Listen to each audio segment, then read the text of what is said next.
We have a pretty large Hispanic Latino population in North Carolina, yet growing. Yet for our department, we have few, if any, Latino Hispanic students. Suggestions on how to address that?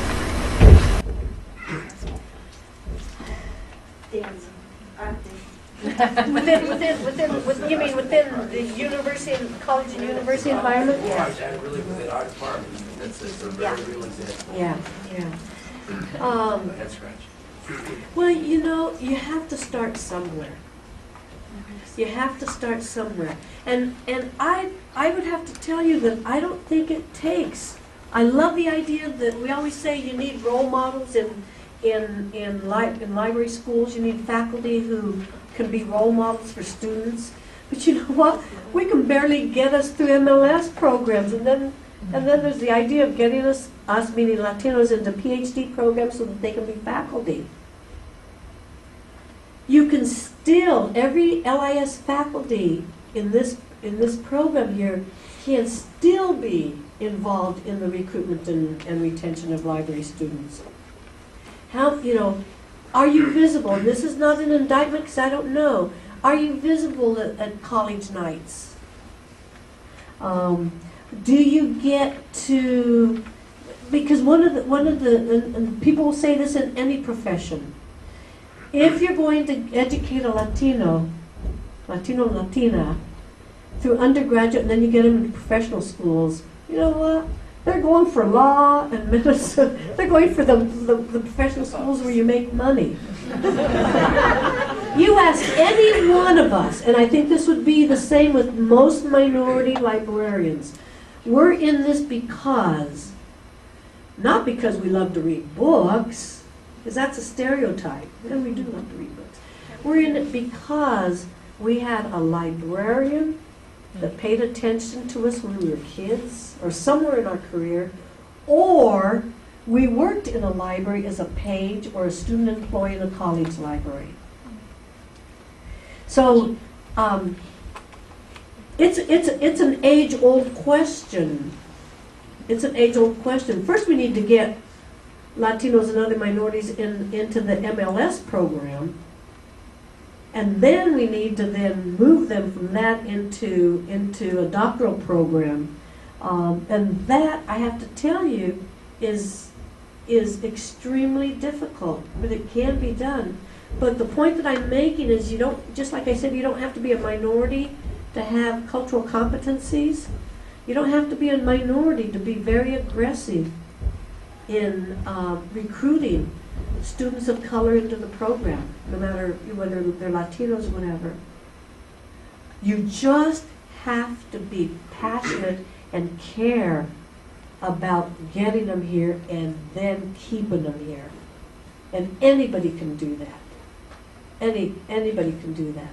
If you value them as contributors to the program because they bring something, and we do.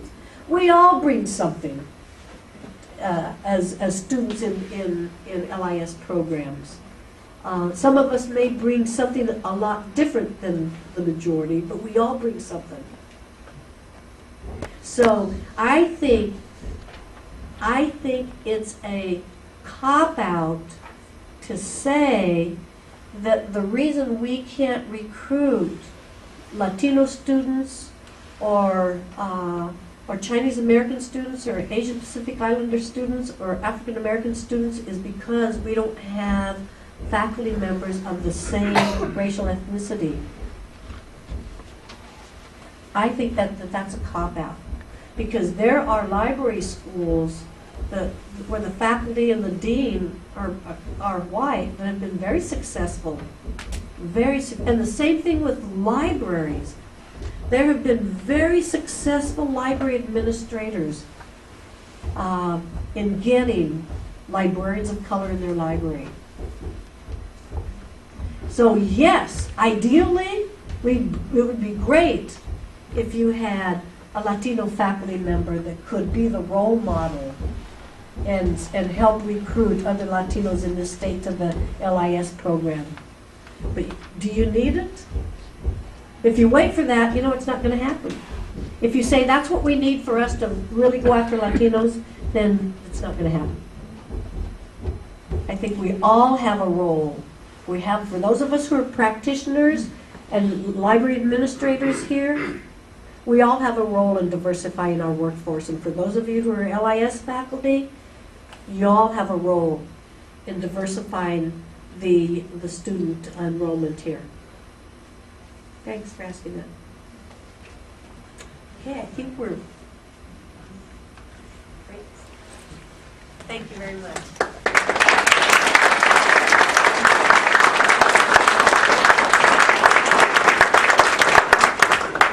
Sí se puede, said Cesar Chavez in Dolores Huerta. Yes, we can, called out Barack Obama. Muchas gracias, Camila, for inspiring us to address diversity and sharing the what, why, and how of cultural competencies.